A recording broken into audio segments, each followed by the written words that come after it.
Hello students, welcome to my YouTube channel KS academy.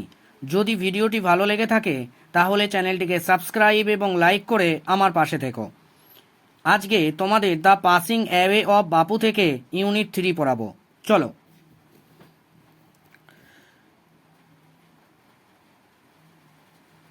Some days after the funeral, অন্ত্যেষ্টিক্রিয়ার কিছুদিন পর, a special train to Gandhiji's ashes to Allahabad, একটা বিশেষত ট্রেনে করে গান্ধীজির ছাই এলাহাবাদে আনা হয়েছিল। অর্থাৎ গান্ধীজি মারা গেছেন এবং গান্ধীজির অন্ত্যেষ্টিক্রিয়াও সমাপ্ত হয়েছে। আর সেই অন্ত্যেষ্টিক্রিয়া সমাপ্ত হওয়ার কিছুদিন পর গান্ধীজির যে ছাই, সেই ছাই আনা হয়েছিল এলাহাবাদে। দ্য কম্পার্টমেন্ট, কামরাটি ওয়াজ ডেকড উইথ ফ্লাওয়ার্স, ফুল দ্বারা সজ্জিত করা হয়েছিল। কোন কামরাটা? ট্রেনের সেই কম্পার্টমেন্টটা সজ্জিত করা হয়েছিল যেই কম্পার্টমেন্টে গান্ধীজির অন্ত্যেষ্টিক্রিয়ার ছাই ছিল। People on the train স্যাং bhajans, সাধারণ মানুষেরা ট্রেনে ভজন গাইছিল। এখানে ভজন গান্ধীজিকে নিয়ে গাওয়া হচ্ছিল। পিপল ডিড নট উইপ এনিমর, সাধারণ মানুষেরা আর কাঁদেনি।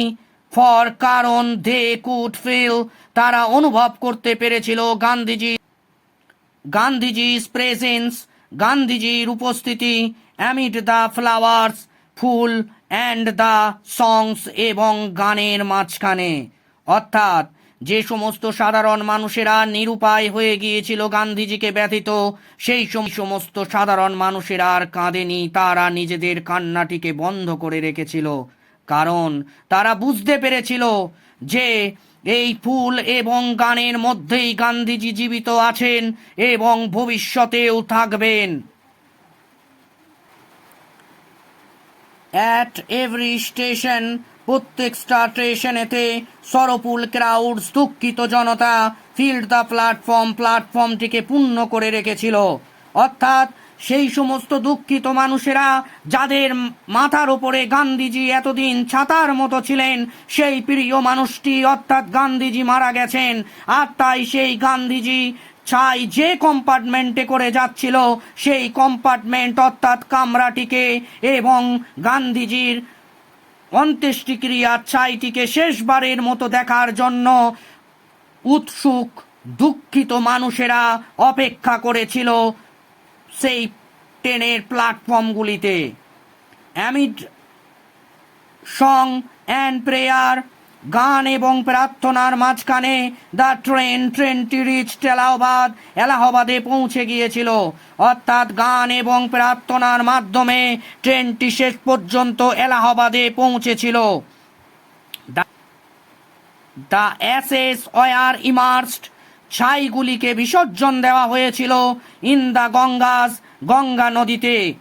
অর্থাৎ যে মানুষটি মারা গেছে সেই মানুষটি অন্ত্যেষ্টিক্রিয়ার সম্পন্ন হওয়ার পর তার আত্মার শান্তি কামনার্থে সেই ছাই পবিত্র গঙ্গা নদীতে বিসর্জন দেওয়া হয়েছিল। হয়ার, যেখানে এ হিউজ ক্রাউড, একটা বিশাল জনতা, হ্যাড গ্যাদার্ড, সমবেত হয়েছিল অ্যাট দ্য ব্যাঙ্ক, নদী তীরবর্তী অঞ্চলে।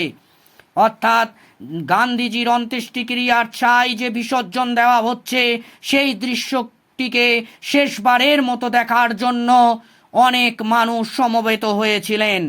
আফটারওয়ার্ডস, পরবর্তী সময়ে, উই অল ওয়েন্ট, আমরা সবাই গিয়েছিলাম, ব্যাক টু দিল্লি, দিল্লি ফিরে। অর্থাৎ ন্যারেটর এবং তার পরিবার গান্ধীজির অন্ত্যেষ্টিক্রিয়ার ছাই বিসর্জন পর্যন্ত ছিলেন, কিন্তু যখন সেই ছাই বিসর্জন দিয়ে দেয়া হলো, অর্থাৎ গান্ধীজির অন্ত্যেষ্টিক্রিয়ার সম্পূর্ণ প্রক্রিয়া যখনই সমাপ্ত হলো, তখনই ন্যারেটর এবং তার পরিবারের লোকজনেরা আবার দিল্লি ফিরে গেলেন। ব্যাক ইন দিল্লি, দিল্লি ফিরে আই ফেল্ট অ্যাট সি, আমি গভীরভাবে মর্মাহত হলাম। অর্থাৎ ন্যারেটর বলতে চাইছেন তার ওপরে যে বট গাছটা ছিল সেই বট গাছটা আর নেই, তাই তিনি গভীরভাবে দুঃখ পেলেন। I had not directly word, আমি সরাসরিভাবে কখনো হাঁটিনি উইথ গান্ধীজি, গান্ধীজির সাথে। গান টু প্রিজন, কারাগারে যায়নি। অ্যাট ইজ কল, তার ডাকেতে। Or made any sacrifice for my country, অথবা আমার দেশের জন্য কোনো বলিদানও দিইনি। অর্থাৎ ন্যারেটর বলতে চাইছেন তিনি গান্ধীজির সাথে কখনো কারাগারে যাননি, তিনি গান্ধীজির সাথে সরাসরিভাবে কখনো হাঁটেননি, তিনি কোনো বলিদানও দেননি। কিন্তু অপরদিকে গান্ধীজি নিজের দেশের জন্য বলিদান দিয়েছেন, কারাগারে গিয়েছেন, আপামর ভারতবাসীকে নিজের ভাই বোন মনে করেছেন। আর সেটাই এখানে ন্যারেটর বলছেন যে গান্ধীজির অবদান অবিস্মরণীয়, যে অবদানকে ভোলা যায় না। মাই সিস্টার্স, আমার বোনেরা, অ্যান্ড আই, এবং আমি, and other young people like me, এবং অন্যান্য যুবক মানুষেরা আমার মতো, হ্যাড বিন মেয়ারলি অনলুকার্স, কেবলমাত্র পর্যবেক্ষণকারী ছিলেন। অর্থাৎ এখানে ন্যারেটর বলছেন তিনি এবং অন্যান্য মানুষেরা শুধুমাত্র দর্শকই ছিলেন। একজন খেলার মাঠে যখন প্লেয়াররা যখন খেলে তখন কিন্তু দর্শকরা দর্শকের আসনে বসে থাকে এবং দর্শকের আসনে বসে তারা খেলাটিকে দেখে, কিন্তু আসল খেলাতে যারা অংশগ্রহণ করেছেন তারাই খেলেন।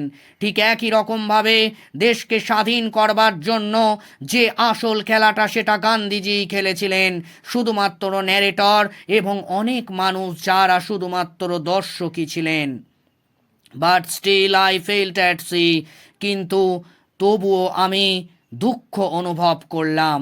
অর্থাৎ সেই দুঃখটা নিজের মন থেকে সরাতে পারছেন না ন্যারেটর, কারণ তিনি ভাবতেই পারছেন না যে গান্ধীজির মতো মহান মানুষটি আর নেই। আই ফেল্ট, আমি অনুভব করেছিলাম, I had grown up within a magic circle, আমি একটা জাদুই বেষ্টনীর মধ্যে বড় হয়েছি। অর্থাৎ ন্যারেটর ভাবছিলেন তিনি একটা জাদুই বেষ্টনীর মধ্যে বড় হয়েছেন, আর সেই জাদুর বেষ্টনীটা দিয়ে রেখেছিলেন Gandhiji. With Bapu's passing away, বাপুর মারা যাওয়ার সাথে সাথে, আই ফেল্ট, আমি অনুভব করেছিলাম, দ্য ম্যাজিক সার্কেল, সেই জাদুই বেষ্টনীটি হ্যাড ভ্যানিস্ট, অদৃশ্য হয়ে গেছে। অর্থাৎ গান্ধীজি ছিলেন এমন একজন মানুষ যিনি দেশের জন্য নিজের স্বার্থ ত্যাগ করেছেন, কত বলিদানই না তিনি দিয়েছেন। আর বলছেন গান্ধীজি একটা জাদুই বেষ্টনী করে রেখেছিলেন প্রত্যেকটা মানুষের জন্য, যেন তাদের ওপরে তিনি একটা ছত্র ছায়া ছিলেন, আর সেই ছত্র ছায়া আর নেই। তাই এখানে ন্যারেটর বলছেন যে সেই জাদুই যে বেষ্টনীটা ছিল সেই জাদুই বেষ্টনী যেন হারিয়ে গেছে, অদৃশ্য হয়ে গেছে গান্ধীজির মারা যাওয়ার সাথে সাথে। লিভিং মি আনপ্রোটেক্টেড, আমাকে অসুরক্ষিত রেখে। অর্থাৎ যে জাদুই যে বেষ্টনী ছিল সেটাকে, সেই বেষ্টনীটা লেখককে সুরক্ষিত করে রেখেছিল এতদিন। কোনো বিপদ, কোনো বাধা, কোনো বিপত্তি আসতে দেয়নি সেই বেষ্টনী। কিন্তু যখনই গান্ধীজি মারা গেছেন সেই জাদুই বেষ্টনী অদৃশ্য হয়ে গেছে। লেখক জানেন না অনিশ্চিত ভবিষ্যতের কথা, তাই তিনি নিজেকে খুবই একাকী মনে হচ্ছে, নিজেকে অসুরক্ষিত মনে হচ্ছে, কারণ সেই গান্ধীজি আর নেই, আর জীবিত নেই। উইথ অ্যান এফোর্ট, প্রচেষ্টার সাথে, আই রাউজড মাইসেলফ, আমি নিজেকে জাগিয়ে তুললাম। অর্থাৎ এখানে কবি বলছেন তিনি যে মুমূর্ষু অবস্থায় ছিলেন, তিনি যে দুঃখ অবস্থায় ছিলেন গান্ধীজি মারা যাওয়ার জন্য, সেই দুঃখ থেকে তিনি বেরুবার চেষ্টা করলেন আগামী দিনের কথা ভেবে। আই আস্কড মাইসেলফ, আমি নিজেকে জিজ্ঞেস করলাম, had Bapu lived and died for nothing, Bapu বেঁচে থাকা এবং মরে যাওয়া কি কিছুই না? How could I so easily lose courage, কেমন করে আমি হারাতে পারি আমার সাহসকে, when he was no longer দেয়ার, যখন তিনি সেখানে বেঁচেই নেই। অর্থাৎ এখানে লেখক এখানে বলতে চাইছেন যে তার সাহস হারানো উচিত নয়, কারণ যদি তিনি নিজের সাহস হারিয়ে ফেলেন তাহলে হয়তো জীবনটাই হয়তো ভেসে যাবে অকুল পাথারে। তাই তিনি কবি এখানে বলতে চাইছেন তার সাহস হারানো উচিত নয়। মাই ভ্যালুস, আমার মূল্যগুলো, ওয়ার নট সো উইক, এতটাও দুর্বল নয়। Millions of people, lakh lakh মানুষ, উড হ্যাভ বিন অর্ডিনারি ফক, নিতান্তই সাধারণ মানুষ হয়ে থাকতো, বাট ফর বাপু, কিন্তু বাপুর জন্য। অর্থাৎ এই সমস্ত মানুষেরা নিতান্তই সাধারণ মানুষ হয়ে থাকতো, কিন্তু বাপু ছিলেন বলে তাদের মাথায় একটা আশ্রয় ছিল, কিন্তু বাপু চলে যাওয়ার পর তারাও সেই আশ্রয়হীন হয়ে পড়েছে। He brought them out of indifference, তিনি তাদেরকে উদাসীনতার গহ্বর থেকে বের করে এনেছিলেন। অ্যান্ড অ্যাওয়েকেন্ড, এবং জাগ্রত করেছিলেন দেম তাদেরকে, টু ওয়ান অ্যানাদার সাফারিং, একে অপরের দুঃখের ব্যাপারে। অর্থাৎ কবি এখানে বলতে চাইছেন যে সমস্ত মানুষেরা সাধারণ মানুষ ছিল তাদের মধ্যে হয়তো অনুভূতি ছিল না, অপর মানুষের প্রতি দুঃখের অনুভূতি ছিল না, কিন্তু তাদের মধ্যে এই উদাসীনতাকে গান্ধীজি দূর করেছিলেন এবং তাদের মধ্যে অনুভূতির সঞ্চার করেছিলেন।